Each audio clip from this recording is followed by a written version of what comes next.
పెద్దలు ఇలా చెప్తారు, దీపం ఉండగానే ఇల్లు చక్కదిద్దుకో. వర్షాలు వచ్చినప్పుడే విత్తనాలు నారు వేస్తాం కదా. మరి ముద్దు చేసినప్పుడే సంకన ఎక్కాలి. ఇలాంటివి ఎన్నో సామెతలు ఉన్నాయి. అదే వ్యాపారానికి మనము అన్వయించుకుంటే ఎప్పుడు చేయాలో అప్పుడే చేయాలి.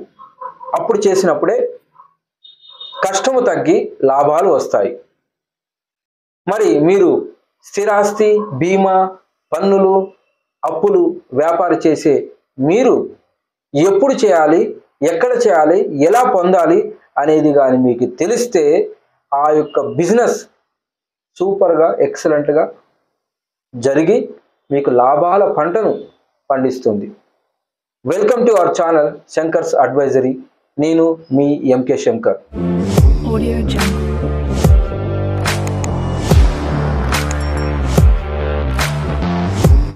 మరి ఇన్సూరెన్స్ బిజినెస్ మరియు taxation, real estate, bank loans ఏ మంత్లో చేయాలి?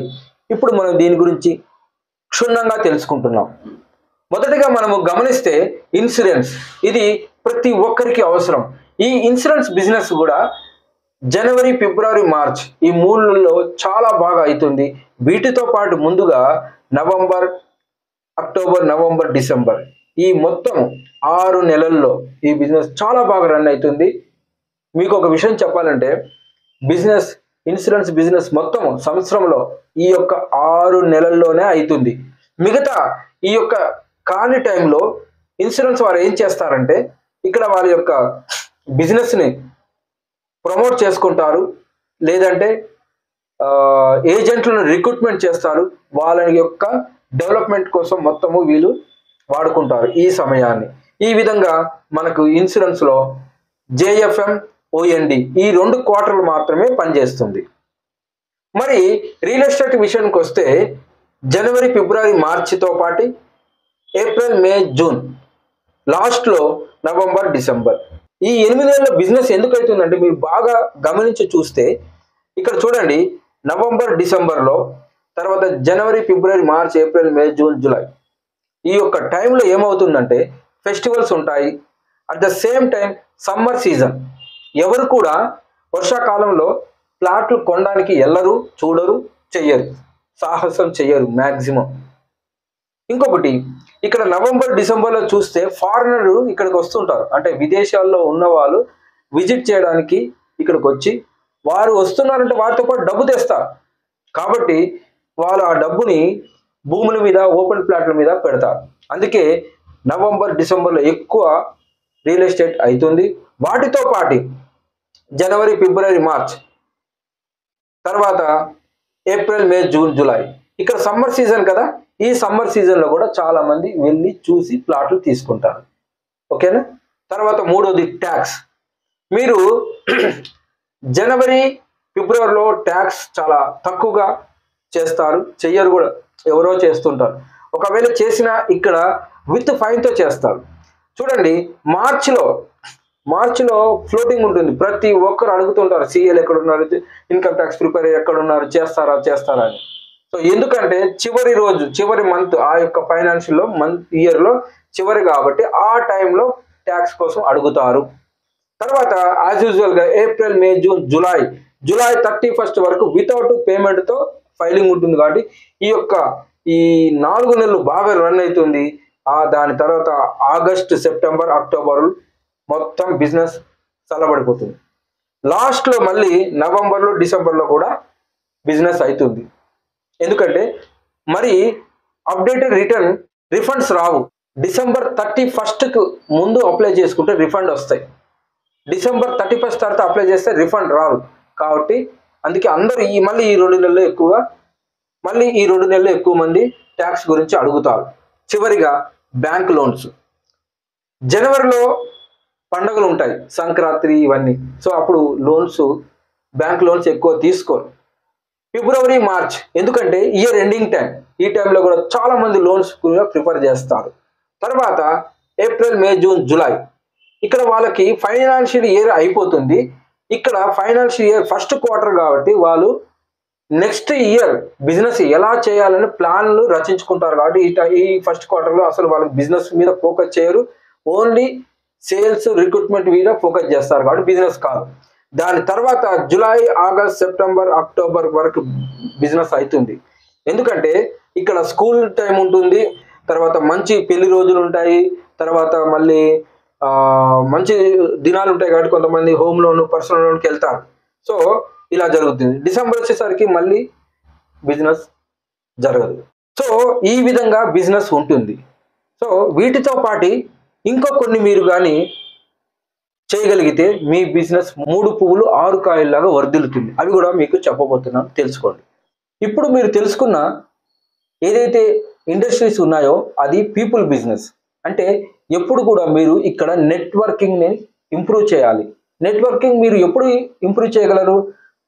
కరెక్ట్గా సోషల్ మీటింగ్స్, ఈవెంట్స్, కొన్ని కాన్ఫరెన్స్ మీటింగ్స్ వెళ్ళి అక్కడ వారితో మీరు పరిచయాలు ఏర్పాటు చేసుకోవాలి. అంతేకాకుండా లాయర్స్తో, బ్యాంకర్స్తో, సిఏలతో మీరు సత్సంబంధాలు కలిగి ఉండాలి. సో దీని ద్వారా మీకు మోర్ బిజినెస్ వస్తుంది. మోర్ బిజినెస్ రావాలంటే మోర్ పీపుల్ నీ దగ్గర ఉండాలంటే నువ్వు ఎక్కువ మందిని కలవాలి. రెండవది ఆన్లైన్లో ఉండాలి. అంటే నువ్వు ఆన్లైన్లో ఉండాలి అంటే నీకంటూ ఒక సొంత వెబ్సైట్ ఉండాలి. ఆ సొంత వెబ్సైట్ ద్వారా నిన్ను నువ్వు ప్రజలకు పరిచయం చేసుకుంటూ నీ గురించి నువ్వు బ్రాండింగ్ క్రియేట్ చేసుకోవాలి. మూడవది సోషల్ మీడియాని ఎక్కువగా వాడాలి. ఇప్పుడు ఎలా అంటే గూగుల్ యాడ్స్ అని, ఫేస్బుక్ యాడ్స్ అని ఇలాంటివి మీరు విరివిరిగా వాడుతూ నీ యొక్క బిజినెస్ నువ్వు ఏం చేస్తావు, ఏం సర్వీసులు ఇస్తావు అనేది మోరుగా నువ్వు అందరికీ రీచ్ కావాలి. నువ్వు రీచ్ అయ్యావనుకో నీ దగ్గర టైం ఉండనంత విధంగా లీడ్స్ వస్తాయి. నాలుగవది రెఫరల్ బిజినెస్. అంటే ఆల్రెడీ నీ దగ్గర క్లయింట్స్ ఉంటారు కదా, వాళ్ళకి చెప్పు, సార్ ఒక ఇద్దరిని నాకు ఇంట్రొడ్యూస్ చేయండి సార్, నీకు ఈ సర్వీస్ నేను ఫ్రీగా చేసిస్తాను. ఎందుకంటే వాళ్ళు ఆల్రెడీ నిన్ను నమ్మి ఉంటారు, నీ బిజినెస్ మీద ఒక అవగాహన ఉంటుంది, వాళ్ళు నీ సర్వీస్ మీద, నీ వ్యక్తిత్వం మీద వారికి ఒక అవగాహన ఉంటుంది. కాబట్టి నిన్ను నమ్ముతారు, నలుగురికి పరిచయం చేస్తారు. సో రిఫరల్ బిజినెస్ అనేది చాలా మంచిది. దీని మీద కూడా మీరు ఫోకస్ చేయాలి. ఐదవది టార్గెట్ క్లయింట్స్. నువ్వు ఎవరైతే ఏమైతే చేస్తున్న బిజినెస్కు ఎలాంటి వారు కావాలి అనేది నీ టార్గెట్ బిజినెస్ ఉంటుంది. ఫర్ ఎగ్జాంపుల్ నేను ఇప్పుడు ఇన్కమ్ ట్యాక్స్ చేస్తాను. 21 to 40 years మధ్య ఉన్న వ్యక్తుల మీద నేను ఎక్కువగా ఫోకస్ చేస్తాను. ఎందుకంటే వారికి నేను ఎక్కువ సలహాలు ఇవ్వగలను. ఎలాంటివి? Tax, legal, financial. వాళ్ళు ఎక్కువగా సలహాలు తీసుకుంటారు, ఇల్లు తీసుకుంటారు, కారు తీసుకుంటారు. వాళ్ళకి అనేక విధాలైన సందేహాలు వస్తాయి. అదే 40 years దాటినోడికి రావు. ఆల్రెడీ ఆయనకు అన్నీ తెలిసి ఉంటాయి. తెలిసిన వాళ్ళకి మనం ఏం చెప్తాం? ఏం చెప్పలేం. కాబట్టి ఆ యొక్క ఏజ్ సెగ్మెంట్ను నువ్వు రీచ్ కావాలంటే ఈ మధ్య చాలామంది యూట్యూబ్లోను, ట్విట్టర్లోను, లింక్డ్ఇన్లోను, తర్వాత ఫేస్బుక్, ఇన్స్టాగ్రామ్లో ఉంటున్నారు. సో ఆ యువతను నువ్వు అట్రాక్ట్ చేయాలి, ఇంట్రెస్ట్ క్రియేట్ చేయాలి, డిజైర్ కల్పించి యాక్షన్లో నీకు కావాల్సిన పని చేసుకోవాలి. తర్వాత ఫ్రీ ఆఫర్ కన్సల్టేషన్. నువ్వు చేసే పని ఎప్పుడు కూడా డబ్బు కోసం చేయకు, ఫ్రీగా చెప్పు. కొన్ని మాటలు చెప్పడం వల్ల వారు వింటారు, వినేసి నీ దగ్గరికే వస్తారు. ఫ్రీగా చెప్పడం వల్ల పోయేది ఏమీ లేదు. ఫ్రీగా చెప్పు, మనుషులు పెరుగుతారు. నీ యొక్క రంగంలో ఎక్సలెంట్ సర్వీస్ ఇస్తూ నీ క్లయింట్కు ప్రతిరోజు అప్డేట్ అవుతూ వారికి ఇన్ఫర్మేషన్ ఇవ్వండి. వారు నీకు ఇన్కమ్ ఇస్తారు. నేను చెప్పేది ఏమంటే ఇన్ఫర్మేషన్ ఉన్నవాడికి ఇన్కమ్ అనేది పక్కాగా వస్తుంది. ఇవన్నీ మీరు పాటించినట్లయితే మీ యొక్క బిజినెస్కు తిరుగు ఉండదు. మీరు తిరిగే అవకాశమే లేదు. మీరు మీ యొక్క రంగంలో ముందుకు చొచ్చుకుపోవచ్చు. మై డియర్ ఫ్రెండ్స్, ఈ వీడియో మీకు నచ్చినట్లయితే లైక్ చేయండి, మీతోటి వారికి షేర్ చేయండి. మరియు ఇంకా మీకు ఏమైనా అవసరమైతే చెప్పండి, మేము దాని మీద వీడియోస్ చేస్తాము. కామెంట్స్ చేయండి. మరియు చివరిగా శంకర్స్ అడ్వైజరీ యూట్యూబ్ ఛానల్ని సబ్స్క్రైబ్ చేయండి. వ్యక్తిగత అభివృద్ధి, దేశాభివృద్ధి.